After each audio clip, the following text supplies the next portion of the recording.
Bismillahirrahmanirrahim. Assalamualaikum warahmatullahi wabarakatuh. Bismillahirrahmanirrahim. Alhamdulillahi rabbil alamin. Assalatu wassalamu ala asyrafil anbiya'i wal mursalin. Sayyidina wa maulana Muhammadin wa ala alihi wa ashabihi ajma'in. Rabbi shrah li sadri wa yassir li amri wa hlul 'uqdatam min lisani yafqahu qawli, amma ba'd. Saudara-saudaraku TikToker dimanapun Anda berada, alhamdulillah wa syukurillah ala ni'matillah wa la khawla wa la quwwata illa billah. Alhamdulillah bahwa kita semuanya hingga detik ini masih diberikan oleh Allah kesempatan, kesehatan, dan yang paling utama tentunya nikmat iman Islam, sehingga masih bisa menjalankan aktivitas seperti biasa, menjalankan ibadah dengan tenang, dengan khusyuk. Alhamdulillah, ini adalah sebuah kenikmatan yang luar biasa, dan mudah-mudahan apa yang sudah kita niati, sudah kita perjuangkan, ini bukan suatu yang sia-sia, tetapi benar-benar akan mendapatkan keridhaan dari Allah Subhanahu wa Ta'ala.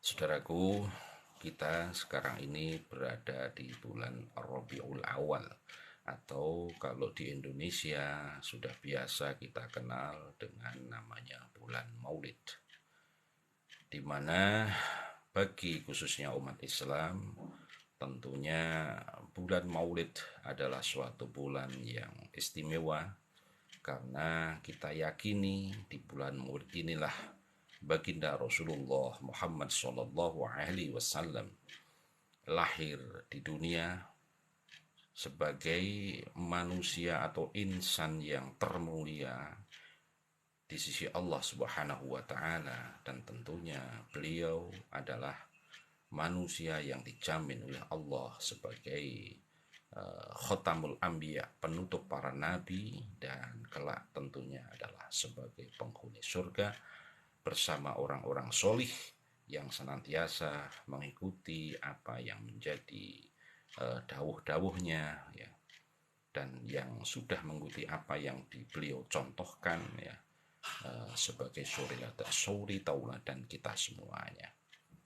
Ya, Allah Subhanahu wa Ta'ala berfirman, laqad kana lakum fi rasulillahi uswatun hasanah liman kana yarjullaha wal yawmal akhir wa dzakarallaha katsira. Sungguh pada diri Rasulullah terdapat suri tauladan yang mulia, yakni bagi orang-orang yang mengharap rahmat Allah dan orang-orang yang mengharap datangnya hari kiamat. Artinya bahwa dari ayat Al-Quran ini ditegaskan bahwa dalam diri Rasulullah, bagi orang-orang yang beriman, bagi orang-orang yang percaya bahwa beliau adalah utusan Allah, maka Allah katakan, laqad kana lakum fi rasulillahi uswatun hasanah.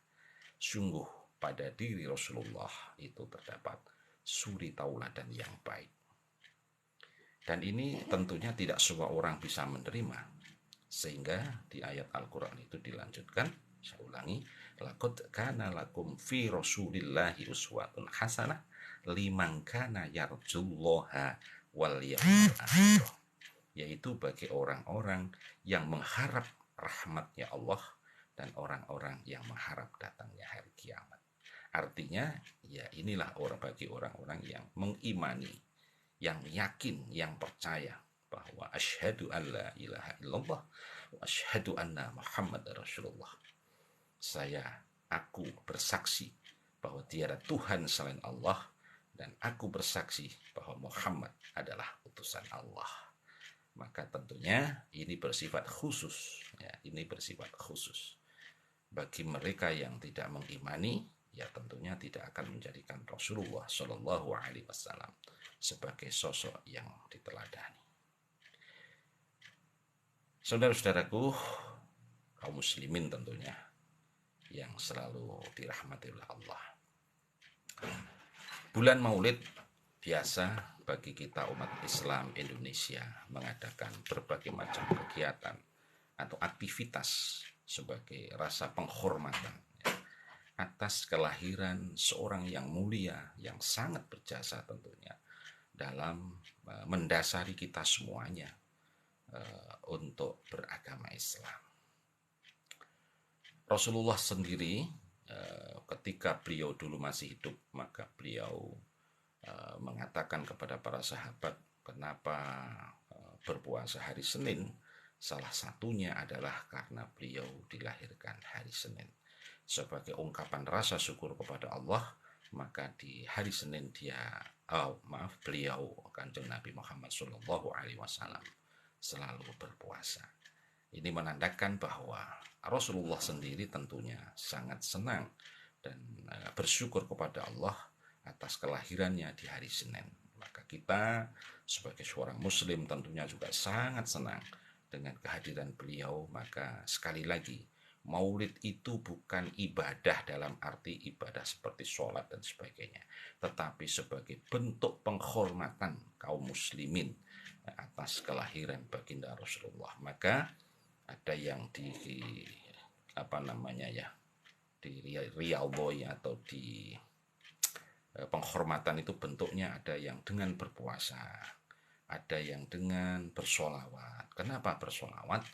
Karena Allah sendiri mengatakan, innallaha wa malaikatahu yusholluna 'alan nabi ya ayyuhalladzina amanu shollu 'alaihi wasallimu taslima. Sesungguhnya Allah dan malaikat bersolawat kepada Allah. Maka tentunya bagi kita untuk juga bersolawat kepada baginda Rasulullah Muhammad SAW, dan semoga apa yang kita ucapkan, apa yang kita niati bersolawat atas baginda Rasulullah Muhammad SAW, kita termasuk golongan orang-orang yang akan diberikan syafaat di yaumul kiamah, di yaumul akhir, di yaumul hisab, sehingga kita termasuk golongan orang-orang yang selamat dan akhirnya bisa bersama-sama baginda kelak di yaumul kiamah. Saudaraku, ada sebuah cerita pada zaman Rasulullah, beliau masih hidup. Ada seorang sahabat bertanya kepada Rasulullah, kapan ya Rasulullah kiamat itu akan terjadi? Maka tentu baginda sangat kaget. Kemudian balik bertanya kepada si Fulan atau sahabat yang hidup pada masa itu, wahai si Fulan, kenapa engkau bertanya seperti itu? Apakah kamu sudah benar-benar mempersiapkan diri dengan amalanmu? Ya, tentunya seperti sholatnya bagaimana, zakatnya bagaimana.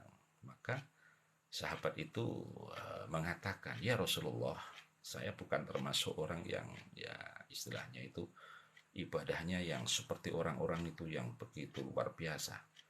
Nah, terus apa modalmu, wahai saudaraku, kata Nabi. Maka beliau menjawab, aku hanya memiliki modal cintaku padamu, wahai Rasul, dan Allah Subhanahu wa ta'ala.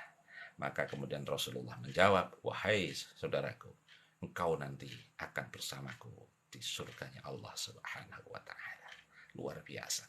Jadi ternyata kecintaan kita kepada Rasulullah ini kita wujudkan dalam berbagai hal. Tentunya yang pertama, kita mengikuti apa yang telah beliau contohkan, apa yang beliau dawuhkan sesuai dengan wahyu yang Rasulullah terima, kemudian disampaikan kepada kita yang termaktub di dalam Al-Quranul Karim, yang kita sebut sebagai ayat-ayat kauliyah, sebagai perkataan Allah, namun juga ada ayat-ayat kauniyah yang ada di sekitar kita.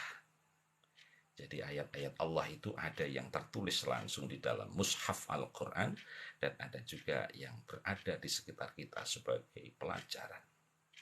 Karena Allah sendiri menciptakan semua ini, alam semesta ini juga sebagai tanda-tanda ayat-ayat Allah yang bisa kita lihat, kemudian kita mensyukuri, kita menikmati, dan kita manfaatkan dengan sebaik-baiknya. Itu juga sebagai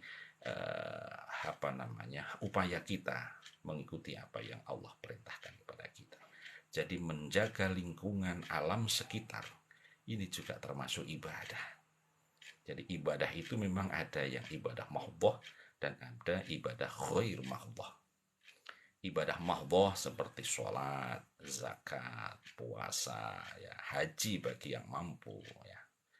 Jadi yang mahdhah, yang ghairu mahdhah, ya, segala apa yang kita lakukan, yang kita niati karena Allah, maka itu juga termasuk ibadah. Bahkan Rasulullah sendiri pernah mengatakan bahwa senyum itu juga termasuk ibadah.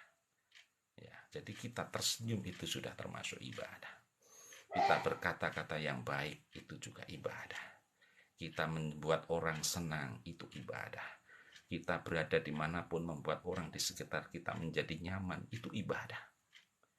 Ya, jadi kalau keberadaan kita justru menimbulkan kemaksiatan, keberadaan kita menimbulkan keburukan-keburukan, maka meskipun mohon maaf, mungkin ibadah kita sudah luar biasa, batuk kita, jidat kita sudah hitam semua karena sujud kepada Allah. Tetapi ketika kita berada di masyarakat, membuat lingkungan kita menjadi tidak nyaman, membuat lingkungan kita menjadi resah, maka itu harus kita pertanyakan. Bagaimana ibadah kita sesungguhnya?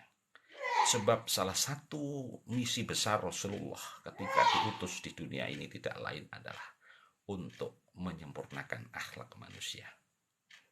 Innama bu'itsu liutammima makarimal akhlak. Sesungguhnya aku Muhammad diutus tiada lain juga untuk menyempurnakan akhlak manusia.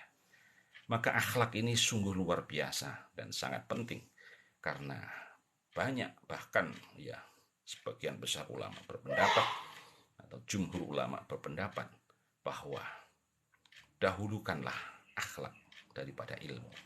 Artinya akhlak ini betul-betul memegang peran penting dalam kehidupan manusia.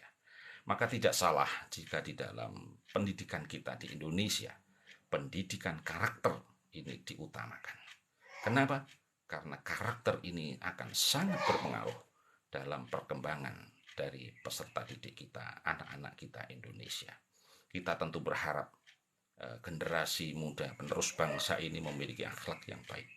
Kenapa? Karena kalau akhlaknya baik, dibarengi dengan kepintaran, maka insya Allah dia akan menjadi orang-orang yang luar biasa, akan memberikan kemanfaatan baik di dalam lingkungan keluarganya, di lingkungan masyarakat tentunya, termasuk di dalam berbangsa dan bernegara. Oleh sebab itu, mari kita siapkan anak-anak kita dengan akhlak yang baik, dengan budi pekerti yang baik. Orang tua salah satu aset terbesarnya adalah anak-anak yang berbudi pekerti, anak-anak yang berakhlak. Idza mata banu Adam in qata amaluhu illa min thalathin. Shadaqatin jariyatin au ilmi yuntafa'u bih aw waladin sholih yad'ulah. Jadi salah satu aset terbesar orang tua, jika orang tua itu sudah meninggal, ya, yang pertama tentunya amal beliau, bagaimana sedekahnya, kemudian ilmu yang bermanfaat, ya, ilmu yang bermanfaat insya Allah termasuk ilmu yang sederhana seperti yang kami sampaikan, tapi bisa memberikan penguatan-penguatan terhadap saudara-saudara semuanya. Kemudian yang terakhir adalah anak solih yang selalu mendoakan kepada kedua orang tuanya. Tentu yang dimaksud di sini adalah anak yang memiliki akhlakul karimah, anak yang memiliki budi pekerti yang luhur. Kalau dalam istilah Jawa adalah mikul dur mendem jeruk. Artinya mikul dur mendem jeruk ini artinya adalah anak-anak yang mampu membanggakan orang tuanya, anak-anak yang mampu mengangkat derajat dan martabat orang tuanya. Kemudian mendem jeruk artinya anak-anak yang mampu menjaga nama baik, ya, orang tuanya, tidak memberikan kabar yang buruk terhadap orang lain atas orang tuanya, tetapi anak ini selalu menjaga kebaikan-kebaikan orang tuanya dan menginformasikan kepada orang lain bahwa orang tua kita adalah orang yang hebat, orang yang sangat berjasa dalam kehidupan kita. Itulah anak yang mampu, dalam istilah Jawa, mikul dhuwur mendem jero. Saudaraku, saya kira demikian apa yang dapat kami sampaikan dalam kesempatan yang baik ini. Sekali lagi, bulan Maulid adalah bulan yang istimewa, khususnya bagi umat Islam tentunya, karena kita memperingati atas kehadiran seorang yang sangat luar biasa, yaitu baginda Rasulullah Muhammad SAW, dan kita berusaha untuk mengikuti dan meneladani beliau dalam kehidupan kita sehari-hari. Semoga bermanfaat. Kurang lebihnya mohon maaf. Wallahul muwaffiq ila aqwamit thoriq. Assalamualaikum warahmatullahi wabarakatuh.